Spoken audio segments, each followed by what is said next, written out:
திருப்பதி லட்டு எப்படி வீட்டிலே செய்யறதுன்னு பார்க்க போகிறோம். என்னதான் திருப்பதி லட்டில் கலப்படம் இருக்குன்னு பிரச்சனை போயிட்டு இருந்தாலும் அந்த திருப்பதி லட்டுக்குன்னு அவ்வளோ ஒரு மரியாதை இருக்குது.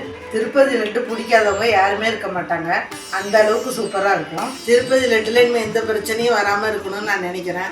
பார்ப்போம் எப்படி இருக்குன்னு. வாங்க, இது புரட்டாசி மாதங்கிறதுனால இந்த லட்டை வீட்டிலே செஞ்சு பார்த்துடலாம்.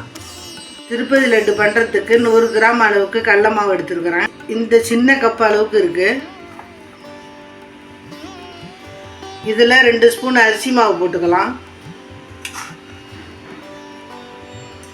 ஸ்வீட்டாக இருந்தாலும் ஒரு பிஞ்சு உப்பு போட்டுக்கிட்டால் டேஸ்ட்டாக இருக்கும். இதை ஃபஸ்ட்டு நல்லா மிக்ஸ் பண்ணி விட்டுக்கலாம். மிக்ஸ் பண்ணி விட்டதுக்கப்புறம் கொஞ்சம் கொஞ்சமாக காய்ச்சின பால் ஊற்றி தோசை மாவு பதத்துக்கு கட்டி இல்லாமல் கரைச்சிக்கிங்க.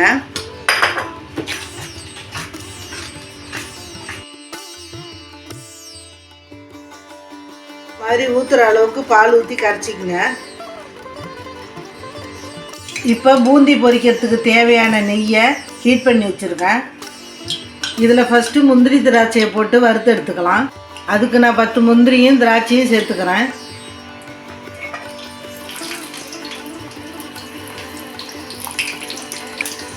இதை பொன்னிறமாக வறுத்து ஒரு தட்டில் எடுத்து வச்சுருங்க.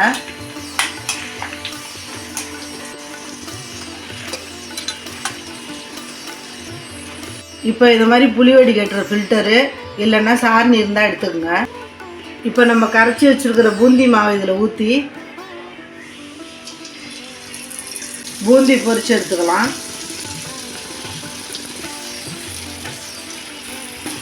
அடுப்பை லோ ஃப்ளேமில் வச்சுக்கோங்க.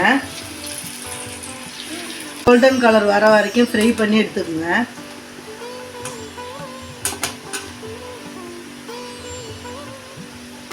பாருங்க, செவந்துருச்சு. எடுத்து ஒரு தட்டில் வச்சிடலாம்.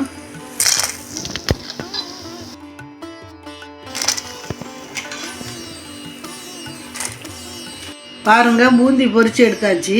இது நல்லா ஆறட்டும். அது ஆறுறதுக்குள்ளே நம்ம பாகு காய்ச்சிக்கலாம். அதுக்கு அடுப்பில் ஒரு பாத்திரம் போட்டு எந்த கப்பில் மாவு எடுத்தீங்களோ அது பாதி அளவுக்கு ஜீனி எடுத்துக்கோங்க. அதில் 1/4 கப்பு தண்ணி ஊற்றிக்கலாம். கூடவே 2 டேபிள் ஸ்பூன் வெல்லம் போட்டுக்குங்க. அப்போ தான் கலர் கொடுக்கும். இதை நல்லா ஒரு கம்பி பதம் வர வரைக்கும் காய்ச்சிக்கணும். இது மாதிரி தொட்டு பார்த்தீங்கன்னா கம்பி மாதிரி வரணும். இதுதான் பதம். இப்போ ஸ்டவ்வை ஆஃப் பண்ணிடலாம். பூந்தி நல்லா ஆறிடுச்சு. ஒரு மிக்ஸி ஜாரில் போட்டுக்கலாம்.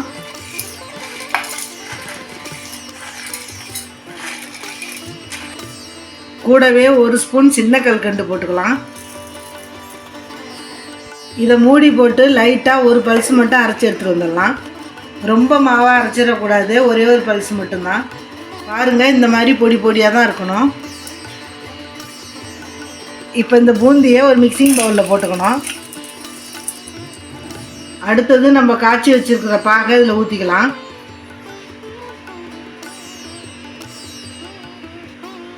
கூடவே வறுத்து வச்சுருக்கிற முந்திரி திராட்சையும் சேர்த்துக்கலாம்.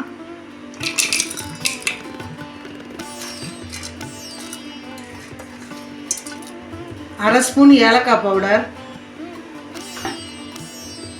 அடுத்தது கல்கண்டு சைஸில் பச்சை கருப்பூரம் இருந்தால் நுணுக்கி சேர்த்துக்குங்க. அப்போ தான் கோயில் லட்டோட வாசனை கிடைக்கும். இருந்தால் சேர்த்துக்குங்க, இல்லைன்னா விட்டுடுங்க. இப்போ இது எல்லாத்தையும் நல்லா கிளறி லட்டு பிடிச்சி எடுத்துக்கலாம். இதை மாதிரி மிக்ஸ் பண்ணி விட்டு உங்களுக்கு தேவையான சைஸுக்கு நீங்கள் உருண்டை பிடிச்சிக்கலாம்.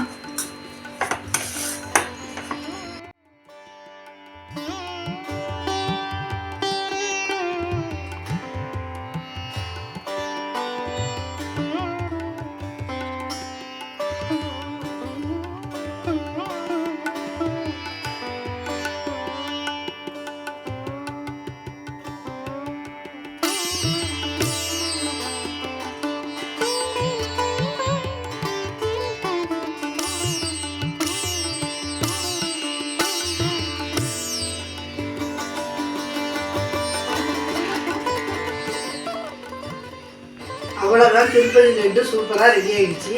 ஏதோ எனக்கு தெரிஞ்சதை நான் பண்ணியிருக்கிறேன். இதை நீங்களும் ட்ரை பண்ணி பாருங்கள். எங்கள் சேனல் சப்ஸ்கிரைப் பண்ணாதவங்க மறக்காமல் சப்ஸ்கிரைப் பண்ணிடுங்க. நன்றி, வணக்கம்.